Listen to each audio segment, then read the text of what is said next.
انا مش عارفه ليه قررت احكي دلوقتي.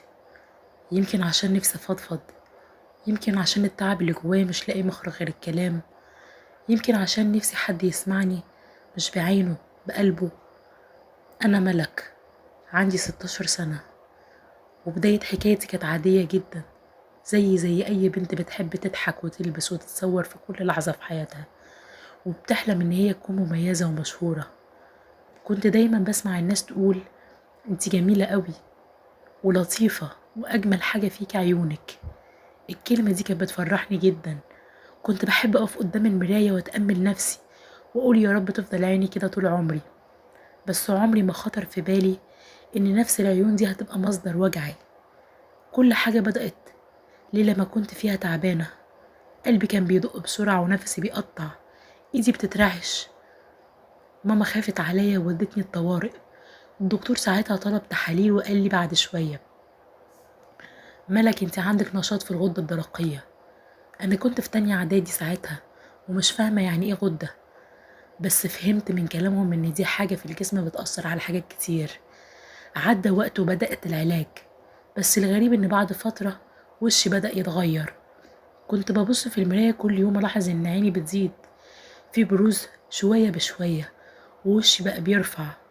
في الأول قلت يمكن ده من التعب عادي، بس الناس بدأت تلاحظ. واحدة قريبتي قالت لي: مالك يا ملك، وشك خاسس وعينيكي باينين قوي كده ليه؟ ضحكت وقلت لها: يمكن كبرت بسرعة. بس الحقيقة ان انا كنت بخاف اجاوب او اواجه. كل يوم كنت بشوف انعكاس مختلف في المراية. مش دي ملك اللي انا كنت اعرفها، مش دي انا. في بنت جديدة شكلها غريب شوية. وبدأت الاحظ نظرات الناس في الشارع، في المدرسة، حتى في البيت. اول يوم رجعت فيه المدرسة بعد ما العلاج بدأ يظهر اثره، كنت حاطة نضارة على وشي عشان اخبي عينيا.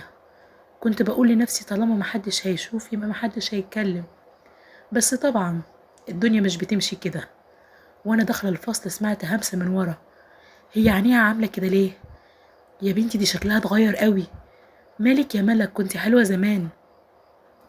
ضحكت كاني مش سامعه، بس قلبي وجعني جدا. وفي الحصه واحده من البنات اللي كنت بحبها جدا اسمها هاجر قالت لي بصوت عالي: ملك، انتي بتبصي لنا كده ليه؟ شكلك بقى بيخوف. الضحك ملا الفصل. المدرس سكت والبنات واتنقلت ضحكتهم بينهم وبين بعض. وانا كنت عندي وجع في قلبي مش عارف يخرج. كنت ارجع من المدرسة واقفل على نفسي الباب، اقعد قدام المراية بالساعات واقول لنفسي: ليه يا رب؟ انا عملت ايه؟ امي تخبط الباب وتقول لي: يا بنتي اطلعي كلي لقمة. وارد عليها واقول لها: مش جعانة يا ماما. بس الحقيقة ان انا كنت جعانة، كنت جعانة حب، جعانة كلمة طيبة. كان نفسي حد يقول لي: انتي لسه جميلة مهما حصل. لكن محدش قالها. وفي يوم وانا نايمة صحيت على صوت نفسي وانا بعيط. كنت حلمي كنت حالمة اني في المدرسة وكل البنات بيضحكوا عليا، وانا ببص لهم وعينيا بارزة. قمت مفزوعة جريت على المراية وبكيت قدامها كأني بعاتبها. قلت: انتي السبب، انتي اللي خليتيني كده. بس المراية مردتش، فضلت ساكتة، زي ما الناس كلها كانت بتتفرج. اكتر وجع حسيته مش كان من غربة ولا من مرض، كان من صاحبتي اللي خذلتني، هاجر، اللي كانت بتقعد جنبي، اللي كنت بفضفض لها بكل حاجة. بدأت تبعد، بقت تضحك مع البنات اللي بيتكلموا عني. كنت اسمعهم يقولوا هي بتتصنع الثقة، بس هي اكيد مكسوفة من شكلها. كنت ارجع البيت واعيط واقول لامي: مفيش حد بيحبني. وامي تقول لي: يا بنتي لما الناس بتبعد ربنا بيقرب. بس انا كنت صغيرة ومش بفهم الكلام ده وقتها. وفي يوم وانا راجعة من المدرسة الدنيا كانت مطر خفيف، وانا ما كنتش عاملة حسابي في شمسية. وقفت تحت شجرة صغيرة استنى المطر يهدى. وفجأة بنت صغيرة معدية مع أمها بصت لي وقالت بصوت طفولي: ماما، البنت دي عيونها زي الملاك، الملاك اللي في الرسمة بتاعتي. الأم بصت لي وابتسمت وقالت: ربنا يحفظك يا حبيبتي. الكلمة دي كسرت جوايا حاجة. دموعي نزلت، بس لأول مرة دموع راحة مش وجع. طفلة صغيرة شافت فيا جمال أنا كنت خلاص نسيته. من بعدها قررت أغير نظرتي لنفسي، بدأت أقرأ عن مرضي، أفهمه مش أخاف منه.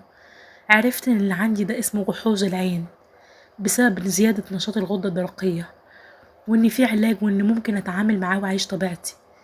بدأت أتكلم عنه بصراحة. في الأول كنت بخاف الناس تضحك، لكن العكس حصل. ناس كتير بعتتلي تقولي انتي شجاعة، علمتينا نحب نفسنا. فتحت حساب على السوشيال ميديا وسميته أنا مش غريبة. كنت بنزل فيه يومياتي وبتكلم عن مشاعري بكل صدق. كنت بقول للبنات اللي بيعيطوا كل يوم زي ما تبكيش، لأن ربنا شايفك. بعد شهور بدأ الحساب ينتشر، كل بنت تبعتلي وتقولي ملك أنا زيك، وشكرا إنك خليتيني أواجه نفسي واثق في نفسي. كنت بحس إن كل دمعة نزل الزمان ليها معنى. في يوم كنت قاعدة على سريري ماسكة الموبايل، كنت بقرأ الرسائل اللي جايالي، ولقيت واحدة كاتبة أنا كنت بفكر أنتحر بسبب شكلي، بس بعد ما شفتك قررت أعيش. الكلمة دي كأنها كانت صعقة نزلت عليا. قمت وقلبي بيخبط جامد. فتحت المصحف اللي كان على التسريحة، طلعت أول آية شفتها: ولقد كرمنا بني آدم. وقتها وقفت أبص في المراية، مش كعدو لكن كصحبة، وقلت يا رب لو الجمال راح خلي الإيمان مكانه، خلي الناس تشوف فيا قلب نضيف مش وش غريب. النهاردة بعد سنين علاج لسه عندي أثر من المرض، ولسه الناس بتبصلي بغرابة عشان طبعا الجحوظ وإن أنا ببرق. بس بقول لنفسي اللي شاف الوجع ومكمل عمره ما بيبقى ضعيف. أنا ملك، أنا البنت اللي كانوا بيقولوا عليها عيونها بتخوف من التبريق. انتي ليه بتبصي كده؟ لكن دلوقتي بقت البنت اللي بتخلي غيرها يواجه خوفه. ورسالتي ليكوا يا أحبابي، المرض عمره ما كان نهاية، التنمر مش حكم بالإعدام، والمراية مش دايما عدوك. يمكن تبصي فيها يوم وتكرهي نفسك، بس بعد ما تشوفي في نفسك فيها صح هتلاقي إنسان اتكوى عشان يتنقى. ودايما اعرفي إن أي ابتلاء ربنا ابتلاهولنا هو ابتلاكي علشان يختبرك وعشان يقويكي إيمانيا بدل ما تضعفي. خلي بالكم.